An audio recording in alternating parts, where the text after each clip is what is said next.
Hello and welcome to Diaspora Digital Media. Today we're looking at revolutionizing Nigeria's automotive industry. Can local innovation unlock Nigeria's prosperity? Can Nigeria learn from those who have successfully ventured into this industry?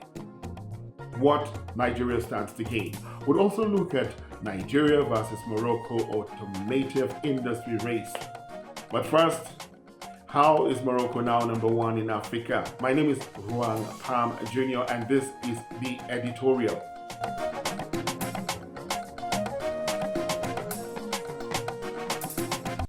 Morocco has recently ascended to the pinnacle of automotive exportation within the African continent, establishing itself as the largest car exporter.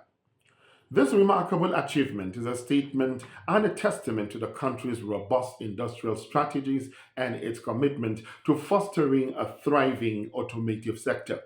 The government's proactive approach in creating an attractive business environment, coupled with significant investment in infrastructure and workforce development, has catalyzed its growth. As a result, Morocco now stands as a beacon of industrial success, not only within Africa, but also on the global stage, demonstrating the potential for economic transformation through targeted sectoral development. Morocco's emergence as Africa's prime car exporter is underscored by impressive figures. In the past year, the nation's car exports surged by 20%, a clear indication of its growing dominance in the automotive industry. The government's strategic focus on automotive manufacturing has resulted in attracting major global car manufacturers with significant investments amounting to billions of dollars. This economic pivot has not only bolstered Morocco's export capacity, but also created over 100,000 direct jobs, contributing substantially to the nation's GDP and making a pivotal shift in its industrial landscape. Morocco becomes Africa's green energy car export. Morocco's ascent as a green energy champion in Africa is underscored by impressive statistics. The country aims to export 1 million eco friendly cars annually by 2025, leveraging its renewable energy capacity, which currently stands at 42% of its total power generation. This figure is projected to reach 52% by the year 2030, with solar and wind energy contributing significantly to this growth. The automotive sector in Morocco has seen a 20% increase in jobs year over year, with the green energy industry attracting over 5.6 billion in foreign investment. These investments have led to the development of several high tech manufacturing plants, which are projected to reduce carbon emissions by 32% within the next decade, aligning with Morocco's commitment to the Paris Agreement. Nigeria versus Morocco in the car industry race. Nigeria, going by GTB rating, is the richest African country, but has high unemployment rate and food inflation rate has grown by over 12% in the first 9 months of the current administration. Nigeria still imports cars. In a nutshell, while Nigeria boasts of the title of the richest country in Africa by GDP standards, its automotive industry still relies heavily on imports. Recently, Nigeria spent a significant sum, approximately 16 billion naira, on importing cars for political office holders, including members of the National Assembly and newly appointed ministers. This expenditure has faced criticisms from Nigerians, especially amidst calls for a leaner government and reduced cost of governance. In contrast, Morocco has years of experience in the automotive industry dating back to the 1960s. While in 1972, the government of Nigeria signed a contract, or in 1972, the Nigerian government signed a contract with popular brands like Volkswagen of Germany to establish an assembly plant in the country. Equity interest was divided as Volkswagen AG 40%, German financial institutions 11%, Nigerian government 35%, Lagos state government 4%, and Nigerian distributors 10%. And look at Morocco. While Morocco's national stability was destabilized during the Arab Spring from 2001 to 2002, Nigeria's major challenge since 1972 has been poor leadership, lack of willpower to translate developmental policies into reality, and blatant endemic corruption. Morocco now has successfully established assembly lines and attracted numerous international car manufacturers and suppliers, showcasing a thriving domestic automotive sector. The contrasting situation in Nigeria and Morocco highlights Nigeria's dependence on imported vehicles, despite its economic status, while Morocco demonstrates the potential for a locally driven automotive industry to flourish and contribute significantly to the economy. But Nigeria has an ace in this race, the automotive industry race, a rich source, a rich resource base of technically gifted brains. For instance, a young man in the Northeast has successfully launched functional prototypes of electric driven tricycles, and they have been tested. In the Middle Belt, sports cars, and agro machinery have been developed. In the Southeast, Innocent Vehicle and Manufacturing. Innocent Motors is an indigenous car manufacturer which came into existence since 2007, but it is not being prioritized or patronized by the federal government of Nigeria. Why is this the case? The Nigerian government is playing deaf, and so no one knows.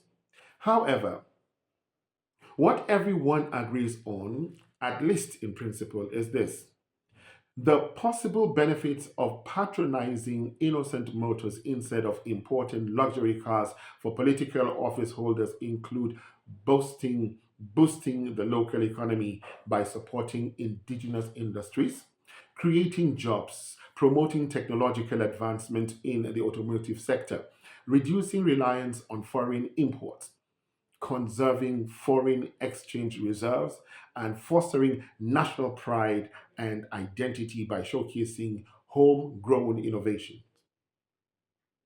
A school of thought says possible justification for the Nigerian government's decision to import rather than patronize locally, to import luxury cars for political office holders could include factors such as perceived prestige associated with foreign luxury brands, existing contractual agreements, availability of maintenance services, and concerns about domestic production capacity meeting specific requirements or standards.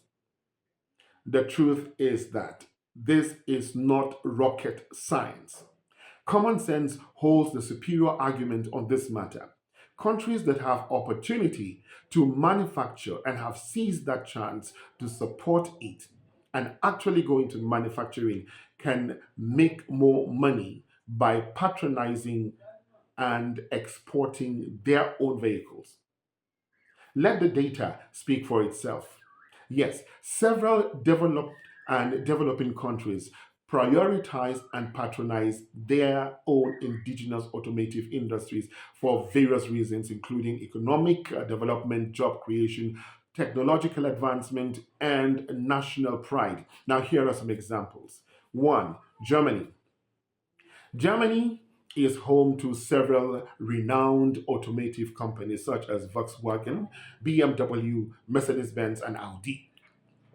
The German government actively supports and promotes these domestic manufacturers through policies and incentives, research and development, export promotion, and investment in innovation. Government officials often use German made vehicles, showcasing their support for the domestic automotive industry. The automotive industry in Germany remains the leader. It posted earnings of 506 billion euros in the year 2022 alone. As an innovation leader, it is an important contributor to the growth and prosperity of Germany. Number two, Japan. Japan's automotive industry is dominated by companies like Toyota, Honda, Nissan, and Mitsubishi. The Japanese government has historically supported these companies through policies that encourage innovation, export promotion, and collaboration between industry and the academia.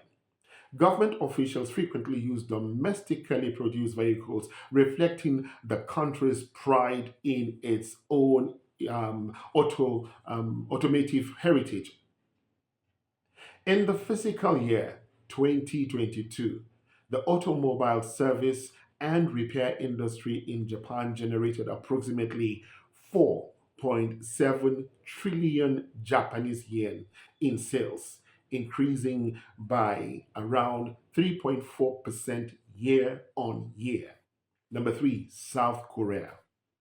South Korea has seen significant growth in its automotive sector, led by companies like Hyundai and Kia. The South Korean government has implemented policies to support the industry, including investment incentives, export promotion, and infrastructure development. Government agencies often prefer domestically manufactured vehicles, contributing to the success of the local automotive industry. Hyundai in South Korea alone, annual revenue for 2022 was $99.76 billion. Now let's go over to number four, India.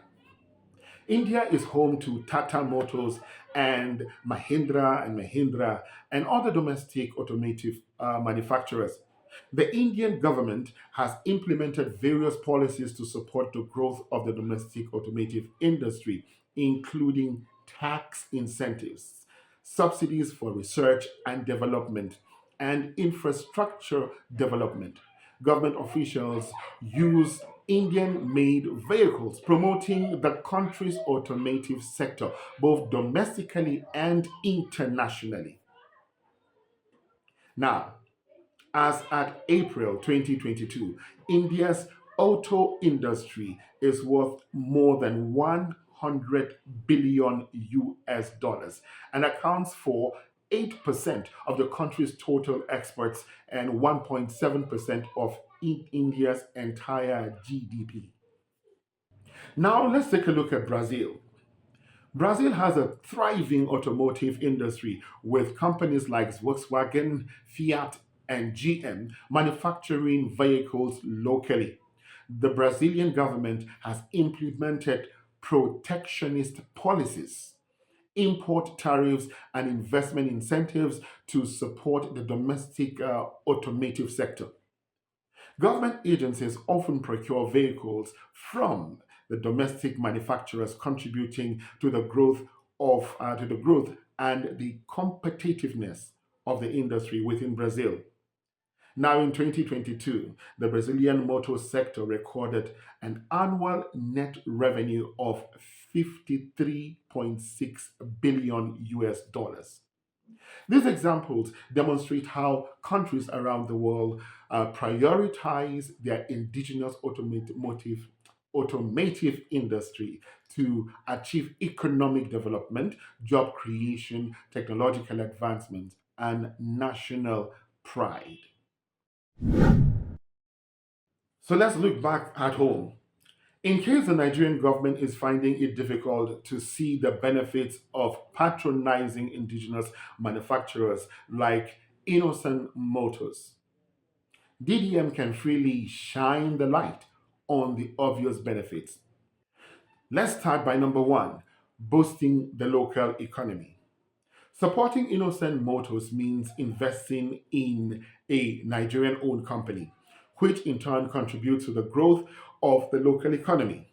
When the government chooses to purchase vehicles from Innocent Motors, it directly supports the company's operations, leading to increased revenue, job creation, and economic development within Nigeria.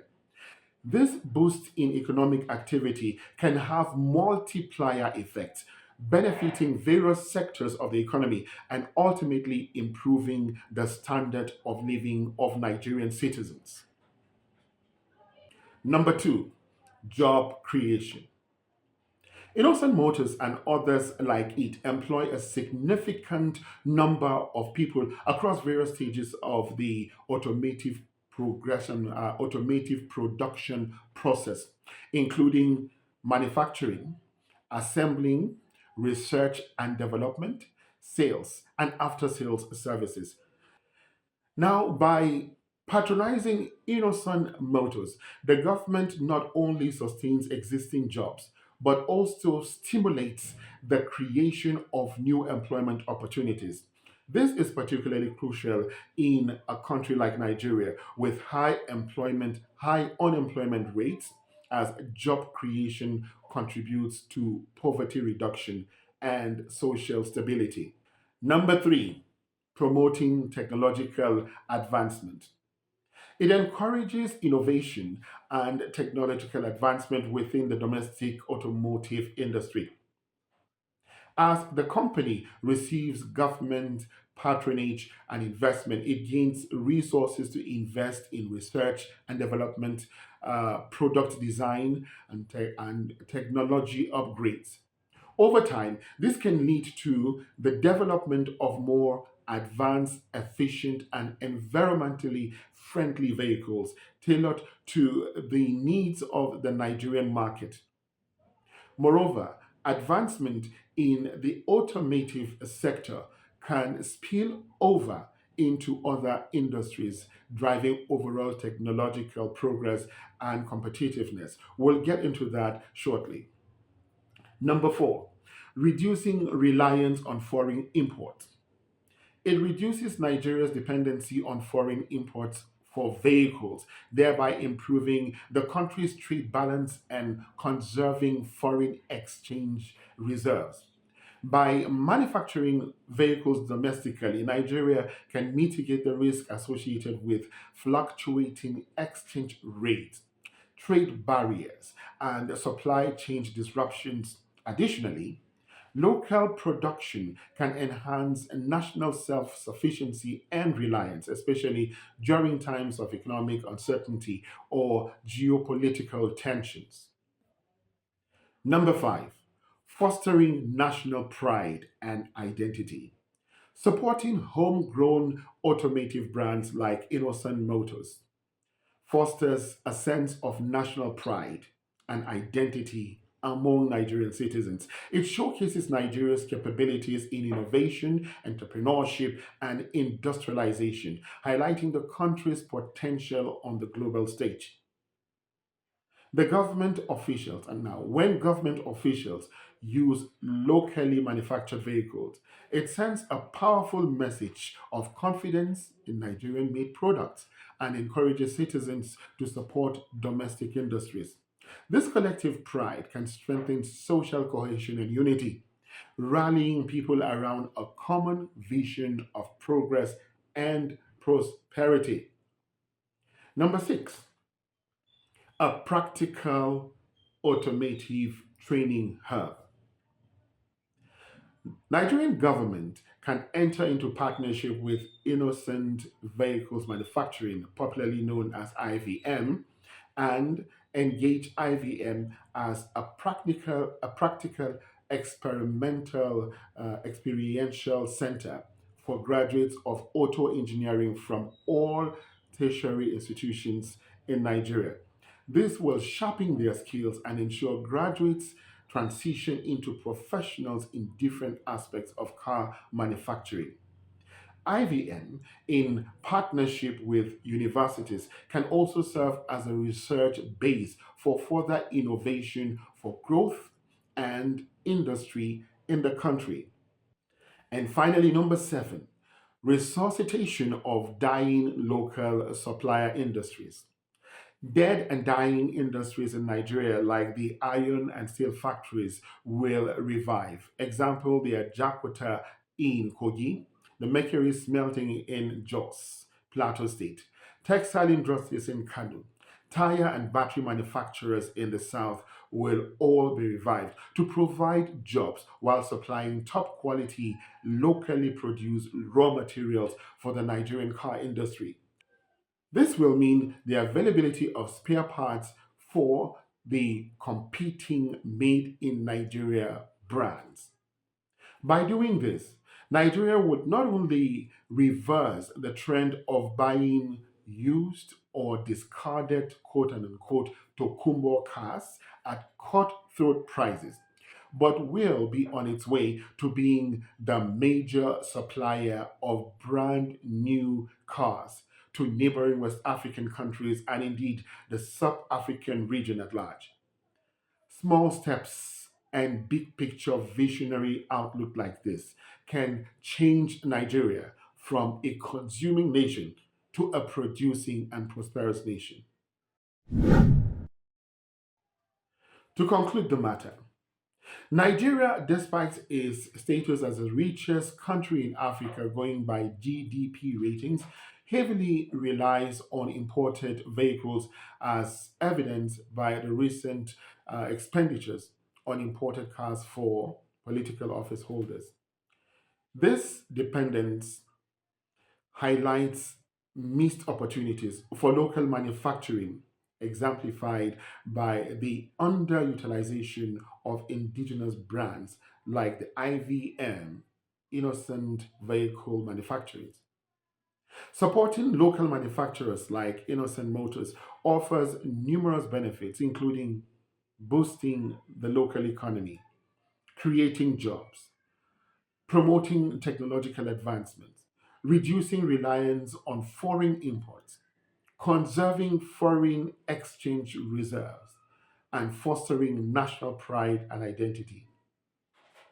By emulating the success of countries like Morocco, India, and Brazil, for instance, and prioritizing and patronizing local manufacturing, Nigeria can transform its automotive industry into a source of economic prosperity and sustainable growth, ultimately transitioning from a consuming nation to a producing and prosperous one.